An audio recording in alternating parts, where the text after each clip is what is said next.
Sebelum melanjutkan, jangan lupa subscribe dulu, terima kasih. Bab 142, kami akan mempermalukannya malam ini. Mu Qixi benar-benar berbeda dari Mu Tangsui. Dan sekarang, semua keluarga Shen cukup terkesan dengan Mu Qixi. Mereka bahkan tidak menyadari bahwa bibi ketiga telah pergi bersama Mu Tangsui. Perhatian mereka sekarang tertuju pada Mu Qixi. Bibi kedua bertanya, ku dengar kamu belajar ilmu forensik. Tapi kamu seorang gadis. Apa yang membuatmu ingin bekerja dengan mayat? Dan akan sulit bagimu untuk mendapatkan pacar jika kamu bau busuk. Ketika nenekmu meninggal, hanya Mu Tangsui dan saya yang ada di tempat kejadian.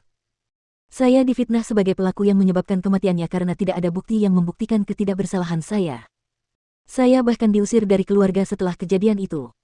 Kemudian, setelah beberapa waktu, seseorang memberitahu saya bahwa saya bisa belajar ilmu forensik. Sejak saat itu, saya telah memutuskan untuk berbicara atas nama orang yang meninggal. Tidak ada yang salah dengan itu.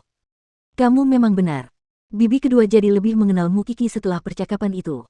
Dia tidak menolak Mu Qixi terutama karena Rong Junhan. Rong Junhan tampaknya tidak menolak gadis itu. Aku tidak pernah menyangka kau dan adikmu akan memiliki kebencian yang begitu dalam satu sama lain. Mu Qixi tersenyum lembut. Ada banyak hal yang terjadi antara dirinya dan Mu Tangsui. Ini hanya sebagian kecil saja. Kematian nenekmu, pertukaran kertas ujian mereka, kematian ibu, dan sebagainya. Atas semua ini, Mu Qixi sudah bisa membunuh Mu Tangsui 1000 kali. Dan itulah yang akan dilakukannya malam ini. Mu Tangsui tampaknya memiliki hubungan yang baik dengan bibi ketiga. Sudah berapa lama sejak Mu Qixi ada di sini?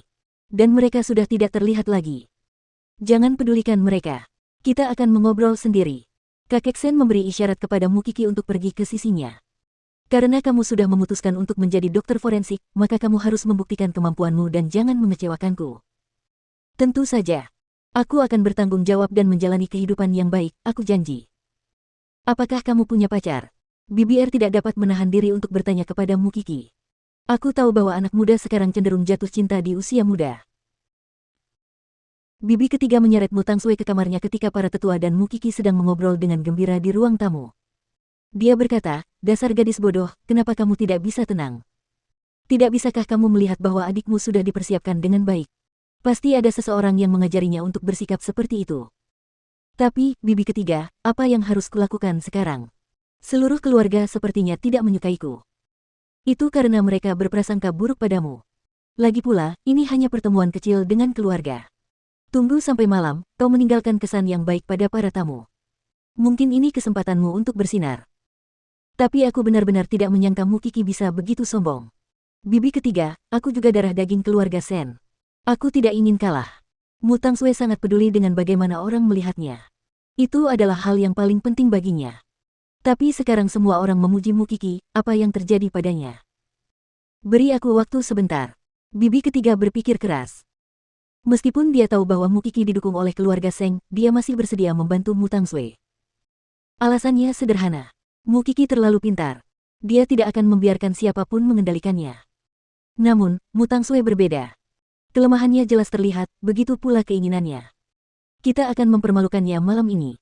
Bibi ketiga memberi isyarat kepada Mu Tangsui untuk mendekat dengan jarinya. Dia membisikkan rencananya ke telinganya. Tapi kamu harus sedikit menderita.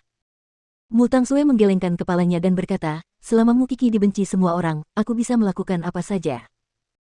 Yang harus Anda lakukan sekarang adalah tetap tenang sampai para tamu tiba.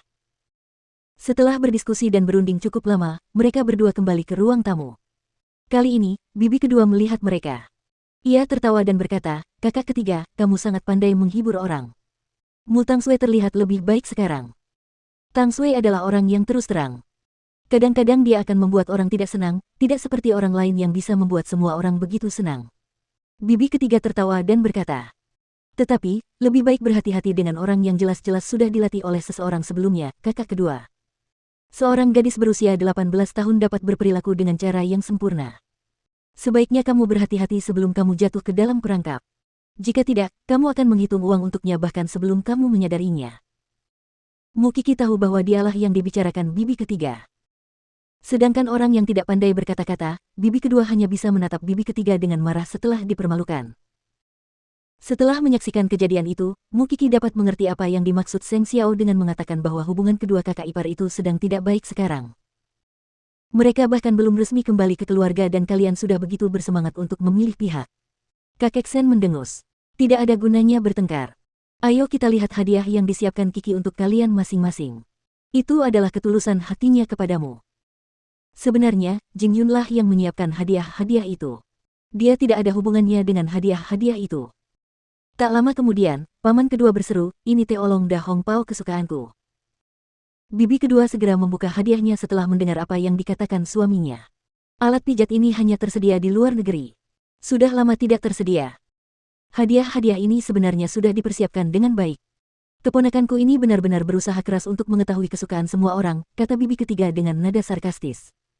Karena kamu sangat menyukainya, kamu juga bisa menerima hadiahku. Tang Sui, bagaimana kejujuranmu bisa mengalahkan ini? Mu Kiki tidak mengatakan apa-apa. Dia bertukar pandang dengan kakek Sen. Dramanya tampak semakin menarik. Baiklah, sekarang kau boleh melakukan apapun yang kau mau. Kiki, kemarilah dan berjalan-jalan denganku. Kakek Sen berdiri dan membawa Mu Kiki ke kolam ikan. Dia bertanya, kamu tahu betul bahwa Mu Tang Sui bukan anggota keluarga Sen, kan? Ya, aku tahu itu, jawab Mu Kiki. Apakah kamu harus mengungkapkan kebenaran hanya di saat-saat terakhir? Kakek, orang ini membunuh nenekmu dan ibu. Aku bisa memaafkan siapapun kecuali dia. Dia harus menerima akibat terburuk dari perbuatannya. Lalu, tahukah kamu siapa yang membuat ayahmu menderita seperti ini? Tanya sang kakek. Namun sebelum dia bisa menjawab, sang kakek sudah berkata dengan cepat. Itu sampah, papamu. Apakah sudah dikonfirmasi? Kakek Sen meletakkan tangannya di punggungnya dan mengangguk. Akan ada banyak tamu malam ini. Aku akan membiarkanmu berbicara. Apakah kamu benar-benar berpikir bahwa Mu Tang Sui tidak akan mencoba melakukan apapun, kakek? Mari kita lihat apakah dia bisa. Untuk menghindari pertemuan yang tidak diinginkan dengan keluarga Sen, Mu Kiki tinggal bersama kakek Sen yang sedang memancing di tepi kolam. Mereka menikmati momen indah antara seorang kakek dan seorang cucu. Malam harinya, para tamu tiba di kediaman Sen. Tak lama kemudian, langit menjadi gelap. Upacara akan segera dimulai. Semua tamu sudah hadir, tetapi mereka tidak menyangka akan melihat Seng Xiao datang dari Huang Yao. Dia masih gugup untuk anak kecilnya pada akhirnya. Tuan Muda Seng ada di sini. Tuan Muda Seng.